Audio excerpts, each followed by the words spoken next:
ایک دن میں اور میرے دوست آفس کے کینٹین پر بیٹھے چائے پی رہے تھے۔ میں نے جب ان کی جانب غور سے دیکھا تو وہ بجھے بجھے سے تھے۔ وجہ پوچھی تو کہنے لگے، مجھے آج مرے ہوئے 3 سال ہو گئے۔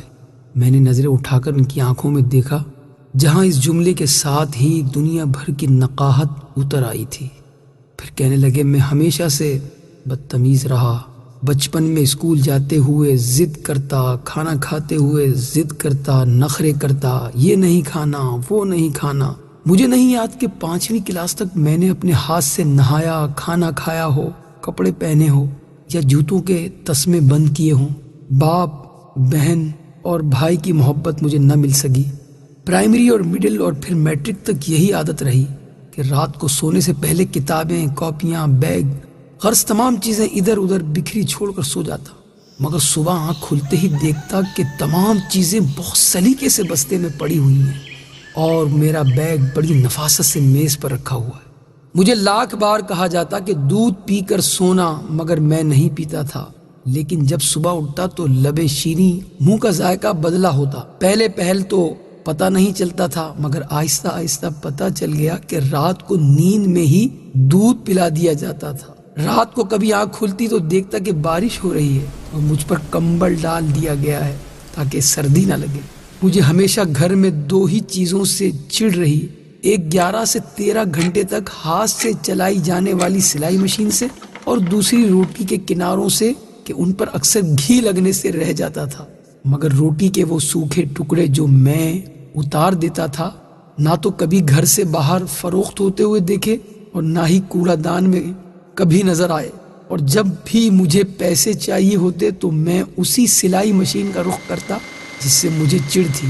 جب بھی مجھے کبھی معمول سے ہٹ کر زیادہ پیسوں کی ضرورت ہوتی تو دیکھتا کہ گھر میں سلائی مشین کے چلنے کا دورانیہ 16 گھنٹے تک جا پہنچتا۔ مجھے یاد ہے کالج میں داخلے کے وقت مجھے 1500 روپے چاہیے تھے۔ میں نے گھر آ کر بتا دیا۔ اسی رات 2 بجے کے قریب میری آنکھ کھلی تو گھر کے برآمدے میں کچھ کھٹ پٹ ہوتی ہوئی محسوس ہوئی۔ ذرا غور کیا تو محسوس ہوا کہ جیسے کوئی گھٹی گھٹی سسکیوں کے ساتھ رو رہا ہے۔ چپکے سے برآمدے میں جا کر دیکھا تو موٹے شیشے کا چشمہ لگائے میری ماں جانے کب سے مشین میں دھاگا ڈالنے کی مسلسل کوشش کر رہی ہے اور ساتھ ساتھ آنسو بھی گر رہے ہیں۔ میں نے پوچھا، کیا کر رہی ہو ماں؟ ماں نے چونک کر میری طرف دیکھا اور جلدی سے آنسو صاف کرتے ہوئے چہرے پر مسکراہٹ سجاتے ہوئے بالکل صاف آواز میں کہنے لگی، وہ سامنے والی سریا کی بھائی کی شادی ہے تو اس نے کہا کہ صبح تک 2 سوٹ سلائی کر دو، اس لیے بیٹھی ہوں، لیکن دھاگا سوئی میں نہیں ڈل رہا۔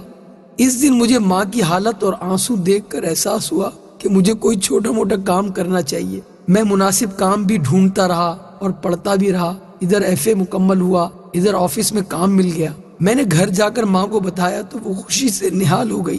فوری شکر پارے لا کر محلے میں بانٹ دیے۔ ایک دن میں کام سے گھر آ کر لیٹ گیا، تھوڑی تھکاوٹ ہو رہی تھی، پاؤں چارپائی سے لٹکائے ہی سو گیا۔ جب اٹھا تو دیکھا کہ خلاف معمول آج نہ جوتے میرے پاؤں سے اترے تھے اور نہ ہی کھانا بنا تھا۔ ماں کو آواز دی، ماں ماں اے ماں اے ماں، ماں اٹھیے، بھوک لگی ہے۔ چیخ چیخ کر رویا، 1000 منتیں کی، مگر شاید ماں اب کے بار اٹھنے کے لیے نہیں سوئی تھی۔ ماں کے بعد وہ گھر چھوڑ دیا، گویا قبرستان لگتا تھا۔ ادھر دیار غیر میں آ کر اپنا سارا کام خود ہی کرتا ہوں تو سوچتا ہوں کہ میں نے کبھی چیز کی خدمت نہ کی اور نہ کبھی آسائش و سکون اسے دیا۔ وہ میری ماں تھی، نوکرانی نہیں تھی۔ یہ کہتے ہوئے میرے اس دوست کے 2 موٹے موٹے آنسو اس کے رخساروں پر بہنے لگے۔ اللہ تعالیٰ میرے اور جن کے بھی والدین حیات ہیں، سب کے والدین کو ایمان اور صحت کے ساتھ خوش رکھے۔ ماں بڑی نعمت ہے، اس کی قدر کیجیے۔ ماں بڑی نعمت ہے، اس کی خدمت کیجیے۔ ماں بڑی نعمت ہے، اس کا احساس کیجیے۔